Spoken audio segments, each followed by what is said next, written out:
அனைவருக்கும் வணக்கம். எல்லாம் எப்படி இருக்கீங்க? நல்லா இருக்கீங்களா? எனக்கு சப்ஸ்கிரைப் பண்ணுறவங்களுக்கும் லைக் பண்ணிட்டு கமெண்ட் பண்ணுறவங்களுக்கும் ரொம்ப நன்றி. Keep your support.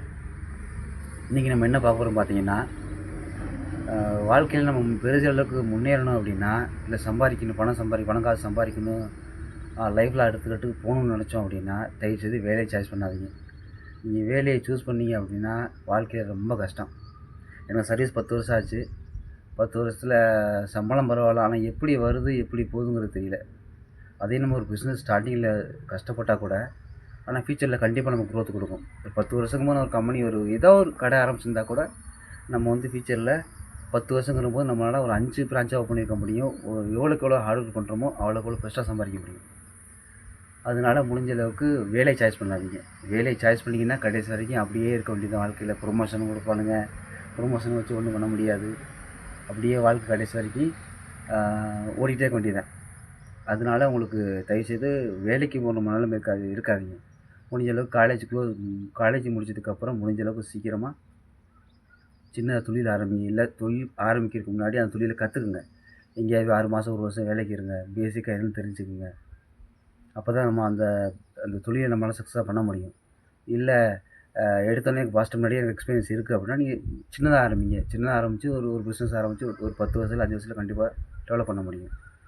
இல்லை நம்ம எடுத்தோம் வேலைக்கு போனோம் அப்படின்னா, வேலைக்கு போயிட்டு கொஞ்சம் நாளுக்கு அப்புறம் நம்ம பிஸ்னஸ் ஸ்டார்ட் பண்ணிக்கலாம் அப்படின்னு நீங்கள் எதிர்பார்த்தீங்க அப்படின்னா, அது சாத்தியப்படுறதுக்கு ரொம்ப கஷ்டம். ஏன்னு கேட்டால் அது அவ்வளோ சீக்கிரம் வெளியில் போய் இப்போ நானே வெளியில் போகிறதுக்கு ரொம்ப யோசிச்சுட்ருக்கேன். இன்னும் 5 வருஷம் க்ளோஸ் பண்ணிட்டு போயிடலாம் அப்படின்னு. 5 வருஷம் ஆகும்போது வயசு என்ன ஆகும்?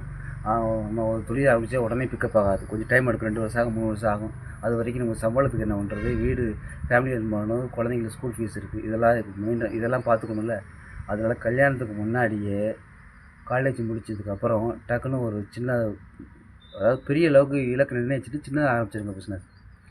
உங்களுக்கு தொழில் மட்டும்தான் பெரிய அளவுக்கு லைஃப்பை கொடுக்கும், வேலை கொடுக்காது. அது என்ன வேணாலும் சரி, அது கவர்மெண்ட் வேலையோ ப்ரைவேட் வேலையோ என்ன வேணாலும் சரி.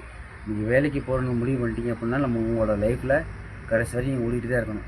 ஒரு நாளைக்கு போர் அடிச்சதுக்கப்புறம் உங்களுக்கு தோணும், அவசரப்பட்டு வேலைக்கு போயிட்டோமே, ஏதாவது தொழில் பண்ணியிருக்கலாமே, எவ்வளோக்கு எவ்வளோ ஹார்ட் ஒர்க் பண்ணுறோமோ அவ்வளோ சம்பாதிச்சிக்கலாமே உங்களுக்கு தோணும். அதுக்கப்புறம் நீங்கள் வேலையை ஸ்டாப் பண்ணிவிட்டு நீங்கள் திருப்பி தொழில் பண்ணணும் இறங்குனீங்க அப்படின்னா கொஞ்சம் கஷ்டம்தான். சக்ஸஸ் ஆகும், ஆனால் லேட் ஆகும். அதுக்குள்ளே வயசாயிரும். ஃபஸ்ட்டு மாதிரி உழைக்க முடியாது.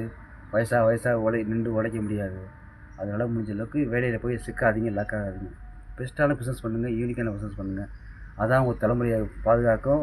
ஒரு இடத்துக்கு போனால், நம்ம ஹோட்டலுக்கே போனால் ஒரு மெனு கடை என்ன ரேட்டுன்னு பார்க்காம சாப்பிட முடியும். துணி கடைக்கு போனால் துணி என்ன ரேட்டுன்னு பார்க்காம வாங்க முடியும். துணி வாங்க முடியும். ஏதாவது பர்ச்சேஸ் பண்ணி குழந்தைங்க விரும்புகிறத வாங்க முடியும்.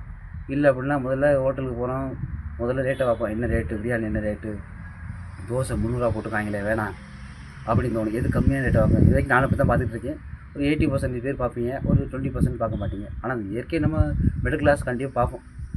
துணி வாங்க போனால் கூட அப்படி தான், ஜீன்ஸ் என்ன ரேட்டு, டிஷர்ட் ரேட்டு, 1000 ரூபாய்க்கு ஜீன்ஸ் ஒர்த்து இல்லை, வேணாம் கம்மியாக பார்க்கலாம் அப்படிங்கிற மாதிரி எல்லாத்துக்குமே இருக்கும். அதனால் அந்த ஃப்ரீடத்தை உடைக்கணும் அப்படின்னா நீங்கள் வேலைக்கு போகிறத சாய்ஸ் பண்ணாதீங்க.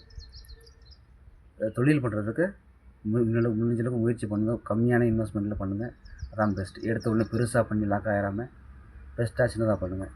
வாழ்க்கையில் முன்னேறதுக்கு ஆல் த பெஸ்ட். எல்லோரும் சந்தோஷமாக இருங்க, ஹாப்பியாக இருங்க. தேங்க்யூ.